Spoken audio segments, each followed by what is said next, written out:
अब MCQs देखेंगे बौद्ध धर्म के जो बचे हुए थे 137 से लेके आगे तक के। तो बौद्ध संघ मठवासियों का एक संगठन था जो धम्म के शिक्षक बने। क्वेश्चन है CAPF में, Buddhist Sangha was an organisation of monks who became teachers of Dhamma. बौद्ध संघ मठवासियों का एक संगठन था। बौद्ध जो था वो संघ मठवासियों का एक संगठन था। बुद्ध के शिष्य आनंद व उपाली ने सारनाथ में संघ की स्थापना की। सारनाथ में संघ की स्थापना किसने की? आनंद और उपाली ने। बौद्ध संघ का दरवाज़ा प्रत्येक जाति के लिए खुला था तथा स्त्रियों को संघ में प्रवेश का अधिकार था। संघ की सभा के लिए न्यूनतम 20 संख्या होती थी।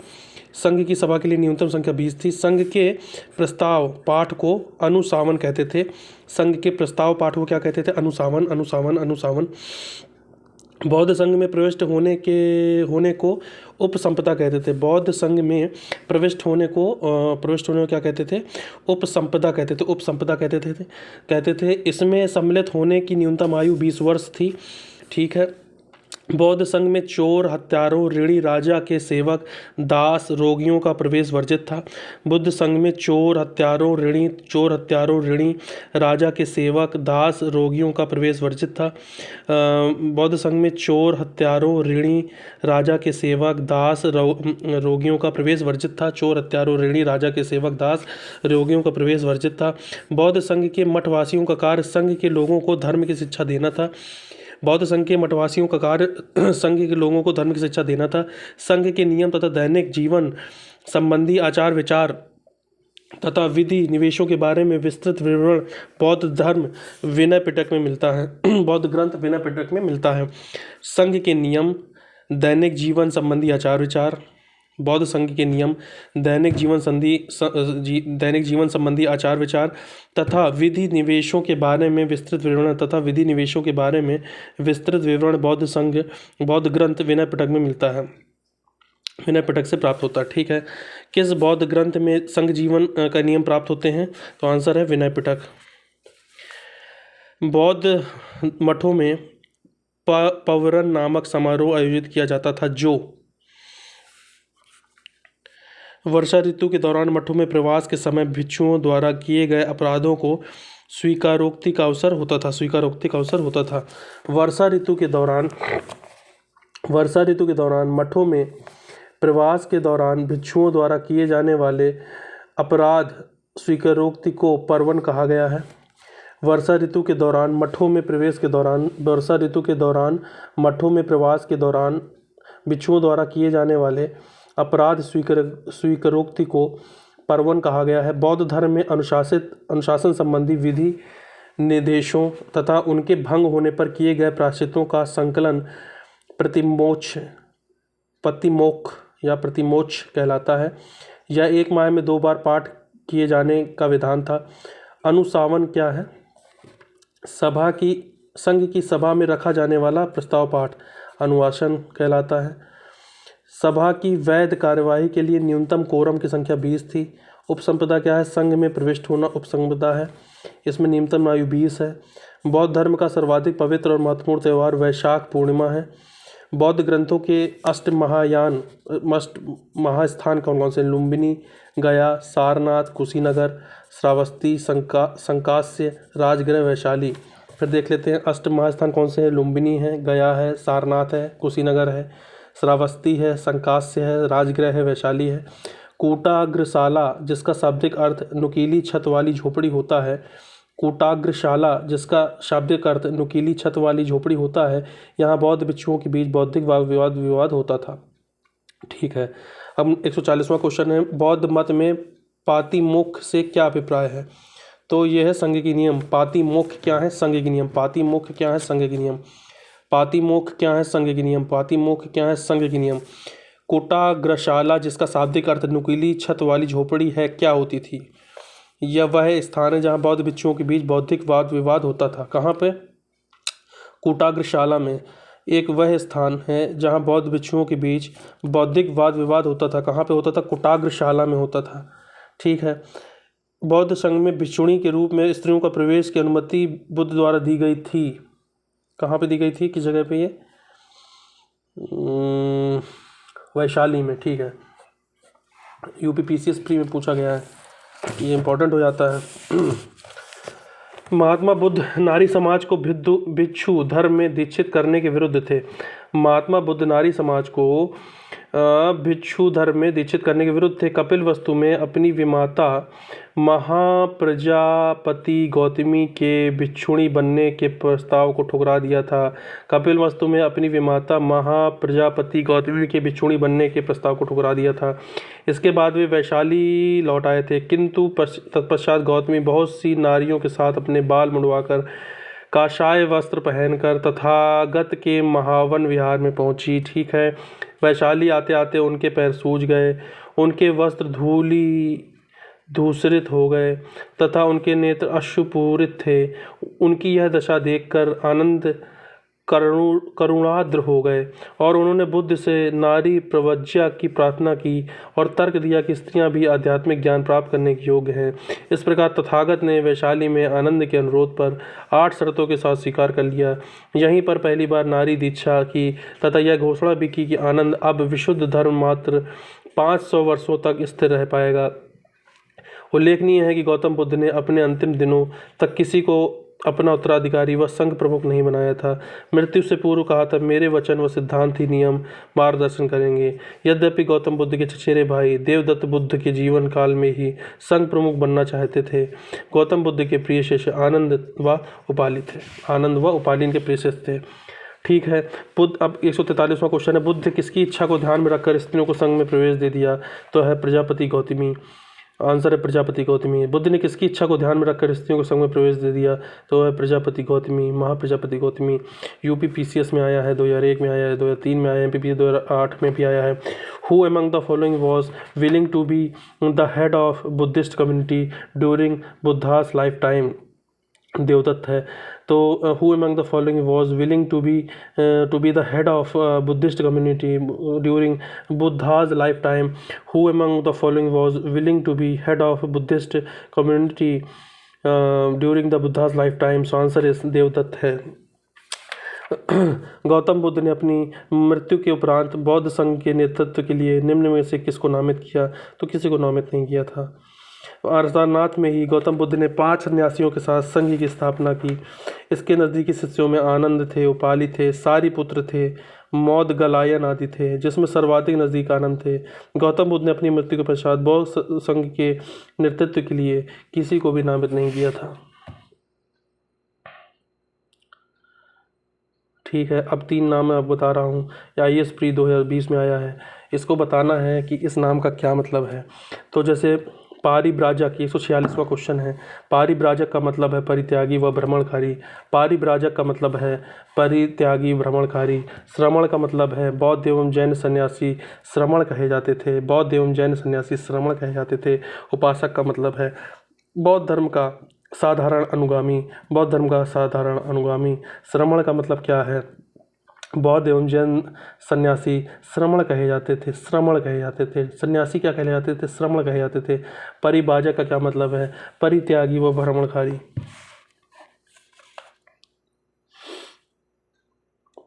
महात्मा बुद्ध के जीवन की 5 घटनाएं बौद्ध धर्म का प्रतीक चिन्ह मानी जाती हैं। ठीक है, यूपी पीसीएस मेंस में आया है 2005 में, मिलान करने के लिए। महात्मा बुद्ध के जीवन की 5 घटनाएं बौद्ध धर्म की प्रतीक चिन्ह मानी जाती हैं। बौद्ध धर्म की प्रतीक चिन्ह मानी जाती हैं। बौद्ध धर्म की प्रतीक चिन्ह मानी जाती हैं।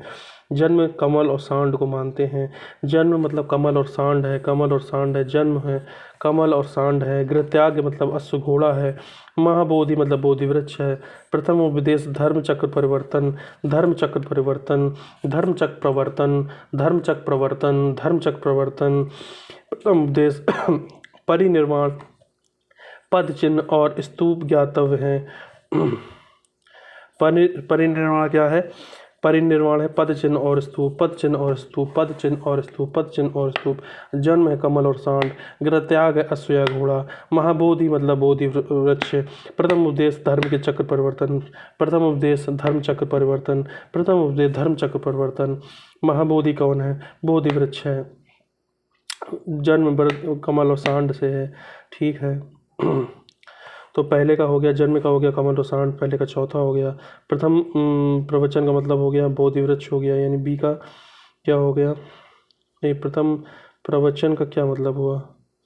धर्मचक्र प्रवर्तन, सॉरी प्रथम प्रवचन है धर्मचक्र, धर्मचक्र हो गया, तो यानी बी का हो गया दूसरा, ठीक है। इसके बाद महाबोधि यानी बोधि वृक्ष हो गया, महाबोधि से मतलब है बोधि वृक्ष, सी का हो गया पहला। त्याग क्या है, त्याग का मतलब हो गया डी, और डी का हो गया तीसरा यानी घोड़ा, ठीक है। तो इस तरह ये मिल जाएगा, यूपीपीसीएस में आया है, बहुत इंपॉर्टेंट है। फिर ये कह रहा है कि अगला क्वेश्चन फिर कह रहा है बुद्ध के जीवन की 4 महत्वपूर्ण घटनाओं उनसे संबंधित 4 स्थान दिए गए हैं, ए को बी से मिलाइए। फिर आया है 148 नंबर का क्वेश्चन है, ये फिर पूछा गया है, बीपीएससी में पाया था 1996 में। चलो, जन्म है आपका लुम्बिनी में, ठीक है। ज्ञान प्राप्ति है बोधगया में, प्रथम प्रवचन है सारनाथ में, निधन है कुशीनगर में। किसका? बुद्ध का। इसको रखना पड़ेगा। जन्म है लुम्बिनी में, जन्म है लुम्बिनी में, जन्म है लुम्बिनी में, जन्म है लुम्बिनी में, जन्म है लुम्बिनी में।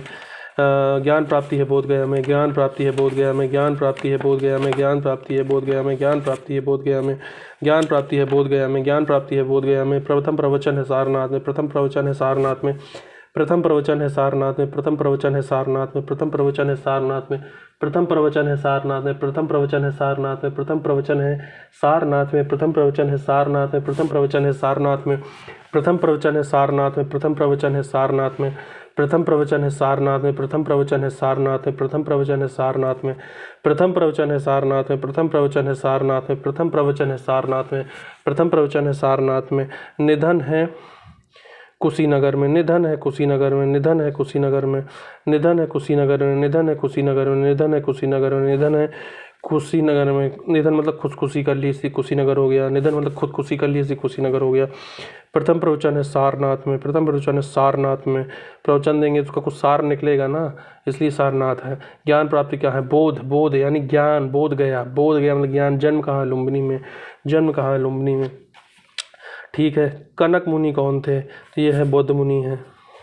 प्राचीन बौद्ध साहित्यों में गौतम बुद्ध के पूर्ववर्ती 6 बुद्धों या तथागत का उल्लेख मिलता है, जिसमें कनक मुनि भी हैं। कनक मुनि बुद्ध के पूर्ववर्ती बौद्ध मुनि हैं, जिनका उल्लेख बौद्ध ग्रंथों, महावस्तु, बुद्ध वंश जैसे ग्रंथों में मिलता है। इसके अतिरिक्त अशोक के निगलवासर नेपाल की तराई अभिलेख में अशोक द्वारा कनक मुनि की पूजा अर्चना का उल्लेख मिलता है। कहाँ मिलता है? अशोक के निगलवा सागर नेपाल की तराई अभिलेख में, निगलवा सागर नेपाल की तराई अभिलेख में, निगलवा सागर मतलब नेपाल की तराई अभिलेख में अशोक द्वारा कनक मुनि की पूजा अर्चना का उल्लेख मिलता है। या IAS की प्री परीक्षा में आया था, क्वेश्चन नंबर है 149। अब आते हैं 150वां क्वेश्चन, यूपीपीसीएस प्री GS 1996 में आया था। बौद्ध तथा जैन धर्म दोनों ही धर्म में विश्वास करते हैं कि किस चीज़ में विश्वास करते हैं? पुनर्जन्म का सिद्धांत सही है। कर्म तथा पुनर्जन्म के सिद्धांत में क्या करते हैं? विश्वास करते हैं।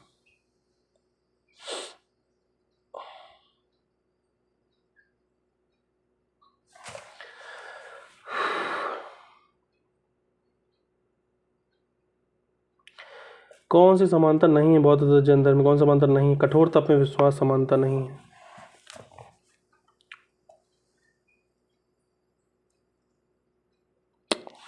चलो देख ही लेते हैं इसको भी डिटेल में, तभी क्वेश्चन इसके सॉल्व हो पाएंगे। जैन तथा बौद्ध धर्म के साथ ही हिंदू धर्म में भी कर्म तथा पुनर्जन्म में विश्वास है। इसके अलावा बौद्ध धर्म मध्यम मार्ग का उपदेश देता है, तो जैन धर्म मोक्ष के लिए घोर तपस्या तथा शरीर त्याग का आदेश देता है। बौद्ध धर्म क्या कह रहा है? मध्यम मार्ग उपदेश देता है, तो जैन धर्म मोक्ष के लिए घोर तपस्या शरीर त्याग का आदेश देता है। जैन धर्म में काया क्लेश एवं आत्म दमन को महत्व दिया गया है। काया क्लेश जैन धर्म में काया क्लेश एवं आत्म दमन को महत्व दिया गया है, जबकि बौद्ध धर्म में मध्यम मार्ग एवं अष्टांगिक मार्ग को महत्व दिया गया है। बौद्ध धर्म में मध्यम मार्ग एवं अष्टांगिक मार्ग को महत्व दिया गया है। जैन धर्म में काया क्लेश एवं आत्म दहन को महत्व दिया गया है। बौद्ध धर्म आत्मा के अस्तित्व में विश्वास नहीं करता था, वहीं महावीर आत्मा में विश्वास करते थे। ठीक है, बौद्ध धर्म क्या करता था? आत्मा में विश्वास नहीं करता था। बौद्ध धर्म कह रहा है आत्मा विश्वास नहीं कर रहा है, लेकिन महावीर क्या है? जैन मुनि क्या कह रहे हैं? भैया है आत्मा। कर्मवाद तथा मोक्ष संबंधी दोनों धर्मों के विचार भिन्न भिन्न है। कर्मवाद तथा मोक्ष संबंधी दोनों धर्मों के विचार भिन्न भिन्न है। जैन धर्म कर्म को एक भौतिक तत्व के रूप में मानता है, जबकि बौद्ध धर्म इच्छा द्वारा किए गए कार्य को ही कर्म कहता है। ठीक है। जैन धर्म कर्म को एक भौतिक तत्व के रूप में मानता है। जैन धर्म कर्म को एक भौतिक तत्व के रूप में मानता है, जबकि बौद्ध धर्म इच्छा द्वारा किए गए कार्य को ही कर्म मानता है। जैन धर्म कर्म को एक भौतिक तत्व के रूप मानता है, जबकि बौद्ध धर्म इच्छा द्वारा किए गए कार्य को ही कर्म मानता है। निम्नलिखित में कौन सी बात बौद्ध धर्म तथा जैन धर्म में समानता नहीं है? ऑप्शन नंबर 3 है आत्मदमन यानी सेल्फ रिप्रेशन। समानता नहीं है ये। कठोर तत्व में विश्वास भी समानता नहीं है। ये अलग अलग पूछे गए बीपीएससी में, एक IAS में। कौन से हैं तत्व जो समान रूप से विद्यमान हैं? ऑप्शन नंबर बी क्या कह रहा है? 2, 3 और 4। ठीक है, देख लेते हैं। वेद प्रामाण्य के प्रति अनास्था, डिसरिस्पेक्ट टू द वेदास। ठीक है। Provision of rituals. ठीक है। Provision of slaughter of animals. ठीक है। ये तीनों क्या हैं? सही है, समानता कह लो। First Buddhist Sangiti summit was organised during B number Ajatashatru के कार्यकाल में। स्थान क्या था? राजगृह। सप्तपर्णी गुफा यानी। समय क्या था? 483 ईसा पूर्व। अध्यक्ष कौन था? महाकश्यप। शासनकाल किसका था? अजात शत्रु हर्यक वंश। उद्देश्य क्या था? बुद्ध के उपदेशों को 2 पिटकों विनय पिटक तथा सूत्र पिटक में संकलित किया गया। प्रथम बौद्ध संगीति का उद्देश्य क्या था? कि बुद्ध के उपदेशों को 2 पिटकों, एक तो विनय पिटक है और एक सूत्र पिटक, इसमें क्या किया? संकलित किया गया। यह संगीति महात्मा बुद्ध की मृत्यु के पश्चात आयोजित की गई थी। इसमें बुद्ध के शिष्य आनंद उपाली उपस्थित थे, जिन्होंने क्रमशः सूत्र पिटक और विनय पिटक में बुद्ध की शिक्षाओं का संकलन किया। ये क्वेश्चन नंबर 154 था। अब आते 155 में। टोटल कितने क्वेश्चन है भाई? 239 हैं। हम लोग कहाँ पे? 155 में हैं। अभी लगभग 100 क्वेश्चन करने हैं। भगवान बुद्ध के महापरिनिर्वाण के बाद पहली बौद्ध संगीति आयोजित कहाँ पे हुई? राजगृह यानी राजगीर में हुई। After Mahaparinirvana of Lord Buddha the first Buddhist council was held at Rajgriha. प्रथम बौद्ध संगीति कहाँ हुई? फिर पूछा गया है राजगृह। सप्तपर्णी गुफा कहाँ पे है? Option number C Rajgriha. Buddha की मृत्यु के पश्चात प्रथम बौद्ध संगीति की अध्यक्षता किसने की? सर महाकश्यप ने की थी। बहुत पूछा गया है PPCS, UPPCS, UPUDA, BPSC। ठीक है। निम्नलिखित में से किस शासक ने द्वितीय बौद्ध सभा का आयोजित किया? ठीक है, आंसर है कालाशोक। इसको पढ़ लेते हैं। द्वितीय बौद्ध संगीति का स्थान था वैशाली। पहली हुई है राजगृह में, दूसरी हुई है वैशाली में। पहली हुई है 483 में, दूसरी हुई 383 में। अध्यक्ष कौन थे इसके? सर्वकामनी। अध्यक्ष कौन थे द्वितीय के? सर्वकामनी या सब्बकामीर। शासनकाल किसका था? कालाशोक। ये शिशुनाग वंश है। कालाशोक किसमें है? शिशुनाग वंश में है। शिशुनाग वंश में है। उद्देश्य क्या था? अनुशासन को लेकर मतभेद के समाधान के लिए बौद्ध धर्म स्थविर एवं महासंघी 2 भागों में बढ़ गया। उद्देश्य क्या था इसका? अनुशासन को लेकर मतभेद के समाधान के लिए। अनुशासन जो था उसमें मतभेद हो रहा था भाई। ठीक है, ठीक साहब। उसके समाधान के लिए बौद्ध धर्म स्थविर और महासंघी 2 भागों में बांट दिया गया। अनुशासन को लेकर मतभेद था कि मोदी जी सही काम कर रहे हैं, योगी जी 2 भागों में बांट दो यूपी को, एक बांट दो स्थविर, एक बांट दो महासंघी लो। द्वितीय बौद्ध संगीति का आयोजन पूर्वी तथा पश्चिमी भिक्षुओं के आपसी मतभेद को दूर करने के लिए किया गया था। पूरा पश्चिम में मतभेद चल रहा है। पूर्वी भिक्षुओं को वज्रपुत्र कहा जाता था। ठीक है। इसी संगीति में बौद्ध धर्म का विभाजन थेरावादी स्थविर तथा महासंघिक सर्वास्तिवादी नाम से 2 संप्रदाय में हुआ। थेरावादी यानी कि सब स्थविर यानी थेरावादी बोलते हैं। महासंघिक मतलब सर्वास्तिवादी। ठीक है। थेरावादी स्थविर बोलते हैं, थेरावादी स्थविर बोलेंगे, और महासंघिक को सर्वास्तिवादी बोलते हैं। फिर क्वेश्चन नंबर 60 में आते हैं। द्वितीय बौद्ध संगीति का आयोजन कहाँ हुआ? मतलब वैशाली में हुआ साहब। निम्नलिखित में किस स्रोत में अशोक के शासनकाल में तृतीय बौद्ध संगीति का उल्लेख मिलता है? किस स्रोत में अशोक के राज्यकाल में तृतीय, किस स्रोत में दिया गया है? तो ऑप्शन नंबर बी सही है, दूसरा और तीसरा, यानी कि दीपवंश महावंश। ठीक है साहब, दीपवंश और महावंश। ठीक है साहब, याद करते हैं। तीसरी हुई है पाटलिपुत्र में साहब, दूसरी हुई थी वैशाली में, पहली हुई थी राजगृह में। तो तृतीय बौद्ध संगीति पाटलिपुत्र में होती है, 251 ईस्वी में होती है। अध्यक्ष कौन है? मुगलिपुत्र तीसरा है। शासनकाल अशोक का है। अशोक कौन से वंश के? मौर्य वंश के हैं।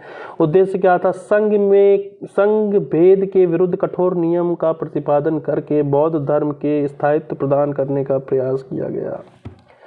संघ भेद के विरुद्ध कठोर नियमों का प्रतिपादन करके बौद्ध धर्म को स्थायित्व प्रदान करने का प्रयत्न किया गया।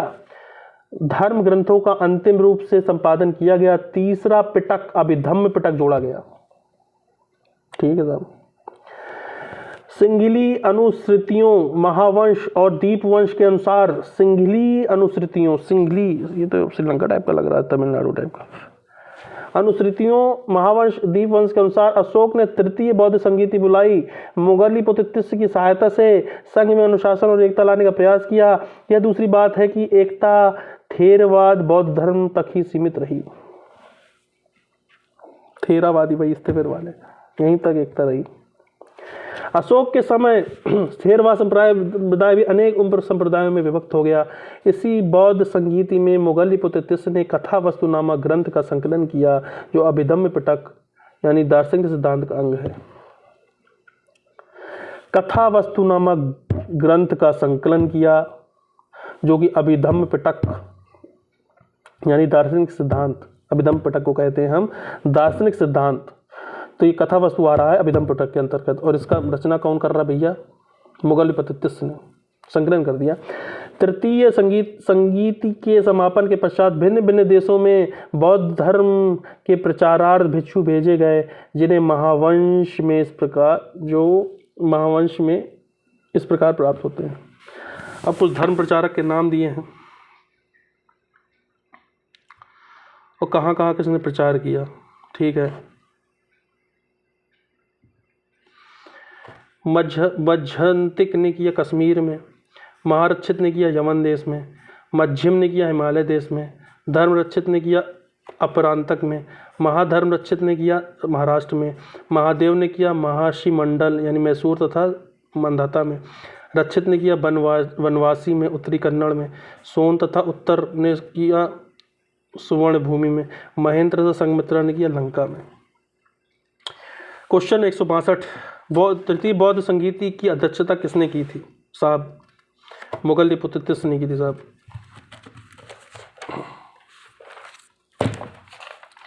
हम लोग इस भाषण में पहुंच गए हैं, 239 तक जाना है, तो अभी 200 का मेरा लक्ष्य है।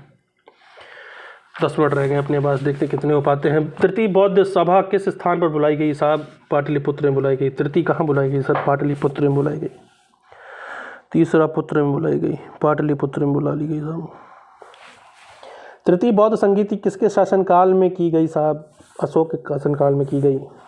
महावंश के अनुसार तृतीय बौद्ध संगीति के पश्चात हिमालय क्षेत्र में कौन गया था साहब? मध्यम गया था। मध्यम मैंने याद किया था। मध्यम हिमालय देश बोलते थे उस समय, हिमालय गए मध्यम। महारक्षित कहाँ गए साहब? यमन देश गए। मध्यंतिक कहाँ गए साहब? कश्मीर गए, कश्मीर तथा गांधार गए। देखो क्या क्या पूछता है। चतुर्थ बौद्ध परिषद निम्नलिखित के संरक्षण में संपन्न हुई थी साहब? कनिष्क। चतुर्थ बौद्ध संगीति fourth Buddhist council was concluded in पेट्रोनॉफ। कहाँ हुई है? कश्मीर के कुंडल वन में हुई है। चतुर्थ समय क्या था? इसमें समय दिया नहीं, 73 है ईसा, लगभग ईसा। अध्यक्ष कौन थे? वसुमित्र। और उपाध्यक्ष कौन थे साहब? अश्वघोष थे। शासनकाल किसका है साहब? कनिष्क का। कुषाण वंश का शासन आ चुका है। उद्देश्य क्या है? बौद्ध ग्रंथों के कठिन अंशों पर विचार विमर्श करना। चतुर्थ बौद्ध संगीति में महासंघिकों का वर्चस्व था साहब। चतुर्थ बौद्ध संगीति में महासंघिकों का वर्चस्व था साहब, महासंघिकों का।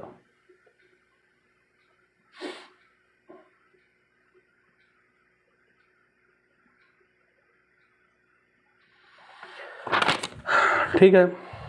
इसमें त्रिपिटकों, सूत्र पिटक, विनय पिटक, अभिधम्म पिटक पर लिखे गए भाष्यों को विभाषा शास्त्र के नाम से संकलित किया गया। चलो तीनों को उठा लिया, तीनों पिटक को, जो भाष्य लिखे गए हैं उसको विभाषा शास्त्र के नाम से संकलित किया गया।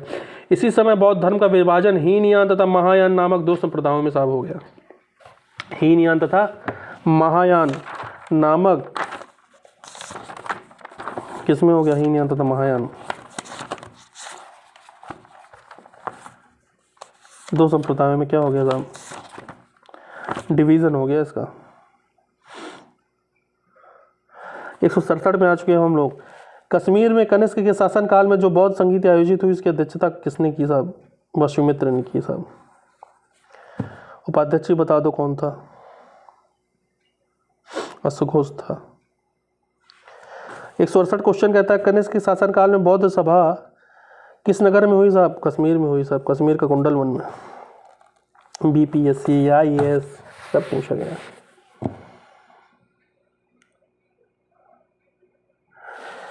अब कुछ देख लेते हैं महायान हीनयान के बारे में। बौद्ध धर्म के संप्रदायों महायान एवं हीनयान के बीच मौलिक अंतर इस बात को लेकर है कि हीनयान मत मानता है कि व्यक्ति मोक्ष अपने आचरणों एवं अच्छे कार्यों के द्वारा ही प्राप्त कर सकता है। महायान कहता है, महायान बोधिसत्व की अवधारणा में विश्वास किया जाता है, करता है, मतलब बोधिसत्व की अवधारणा में महायान विश्वास करता है, जिसमें माना जाता है कि बोधिसत्व अपने पुण्य दूसरों लोगों को हस्तांतरित करते हैं। वाह! बोधिसत्व क्या करते हैं? अपने पुण्य दूसरों को दे देते हैं, जब तक कि प्रत्येक व्यक्ति को निर्वाण होना प्राप्त हो जाए। अर्थात महायान बोधिसत्वों के पुण्यों को अध्यारोपण को मानता है, जबकि हीनयान इसे अस्वीकार कर स्वयं के सत्कर्मों द्वारा निर्वाण प्राप्त करता है। चलो 3-4 अंतर दिए देखते हैं। महायान पर सेवा तथा परोपकार पर बल देता है, हीनयान व्यक्तिवादी धर्म है। ठीक है। महायान आत्मा तथा पुनर्जीवन में विश्वास रखता है साहब। इसमें मूर्ति पूजा का विधान है साहब महायान में। भैया जो ये आप मूर्तियाँ देखते हैं बुद्ध की, वो महायान के अंतर्गत ही होंगी सारी। ये मोक्ष के लिए बुद्ध की कृपा आवश्यक है, जबकि हीनयान इन सब में विश्वास नहीं करता। महायान कह रहा है भैया मूर्ति पूजा मानो, बुद्ध जी की पूजा करो। हीनयान कहता साहब मैं नहीं मानूंगा। महायान के सिद्धांत सरल एवं सर्वसाधारण के लिए सुलभ है, जबकि हीनयान कठोर साधना पर आधारित है। महायान कहता सब जाओ मूर्ति पूजा करो, मोक्ष लो। हीनयान लेकिन कठोर साधना पर आधारित। हीनयान नाम हीन है लेकिन है कठोर। महायान का आदर्श बोधिसत्व है, जबकि हीनयान का आदर्श अरहत है। वाह! बोधिसत्व किसका आदर्श है भाई साहब? महायान का है साहब। ओके। हीनयान किसका साहब? अरहत का है साहब, अरहत का। 174 नंबर क्वेश्चन पे आते हैं। बौद्ध धर्म के महायान और हीनयान संप्रदायों में सर्वाधिक मौलिक अंतर निम्नलिखित में कौन सा है साहब? तो आंसर इसका देवी देवताओं की पूजा है साहब। महायान बौद्ध मत की 2 दार्शनिक शाखाएं थीं, निम्नलिखित में किसका महायान बौद्ध मत से संबंधित है? आंसर है माध्यमिका और योगाचार। क्वेश्चन नंबर 175 है साहब। There are 2 philosophical branches of Mahayan Buddhism. Which of the following is associated with Mahayan Buddhism? Which of the following is associated with Mahayan? Madhyamika और योगाचार साहब। माध्यमिका और योगाचार है साहब, ये महायान से संबंधित है। माध्यमिका और योगाचार। वैशाली की द्वितीय बौद्ध संगीति में सिद्धांत संबंधी विवाद के कारण, वैशाली की द्वितीय बौद्ध संगीति, वैशाली की द्वितीय बौद्ध संगीति नोट करो, सिद्धांत संबंधी विवाद के कारण ही बौद्ध धर्म, सिद्धांत संबंधी विवाद हो गए। बौद्ध धर्म थेरवाद यानी स्थिरवाद या थेरवाद, महासंघिक मतलब सर्वास्तिवाद, महासंघिक को कहते हैं सर्वास्तिवाद। ठीक है। 2 संप्रदायों में बट गया। किन 2 संप्रदायों में बट गया साहब? थेरवाद कह लो और महासंघिक कह लो। ठीक है। थेरवाद मतलब स्थविरवाद है, महासंघिक मतलब सर्विस्तवाद है। चतुर्थ बौद्ध संगीति में महासंघिक, अब महासंघिक वहाँ चला गया था, द्वितीय में था महासंघिक बन गया था, जो सर्वास्तिवाद जिसको कह रहे हैं। तो चतुर्थ बौद्ध संगीति में महासंघिक संप्रदाय से ही महायान का उदय हुआ। अच्छा, पहले विभाजित हो गया थेरवाद तथा महासंघिक में, अब चौथे में जो महासंघिक है उसी से महायान का उदय हो गया। ले इसकी एक शाखा लोकोत्तरवादी संप्रदाय थी। किसकी साहब? महासंघिक संप्रदाय की, महायान वाली। कनिष्क के समय तक बौद्ध धर्म स्पष्ट दो संप्रदायों में विभक्त हो गया था साहब, एक हीनयान तथा महायान। आगे चलकर दोनों संप्रदायों के अंतर्गत भी दो संप्रदाय बन गए साहब। हीनयान के प्रमुख संप्रदाय कौन कौन से हैं साहब? वैभाषिक और सौत्रांतिक। ठीक है साहब, वैभाषिक है साहब,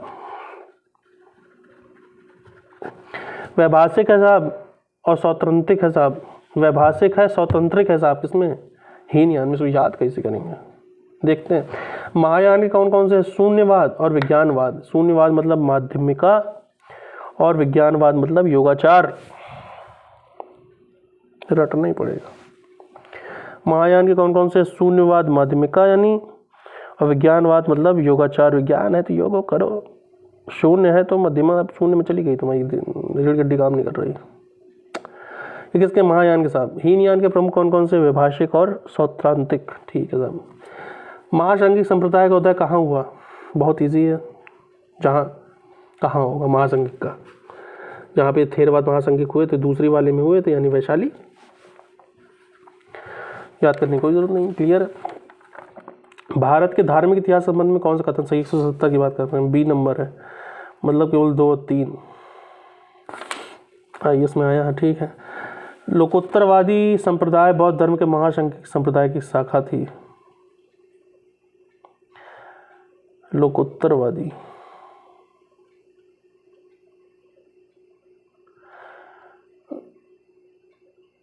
ठीक है। तो चतुर्थ बौद्ध संगीति में मैंने देखा कि महासंघिक से महायान बना, महायान की एक शाखा कौन सी थी? लोकोत्तरवादी। ठीक है, तो लोकोत्तरवादी संप्रदाय बौद्ध धर्म के महासंघिक संप्रदाय की शाखा थी। ठीक है।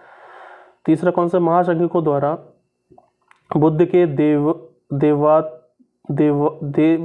देवत्वारोपण के ने महायान बौद्ध धर्म को प्रोत्साहित किया। महासंघिकों द्वारा बुद्ध के देवत्वारोपण ने महायान बौद्ध धर्म को प्रोत्साहित किया।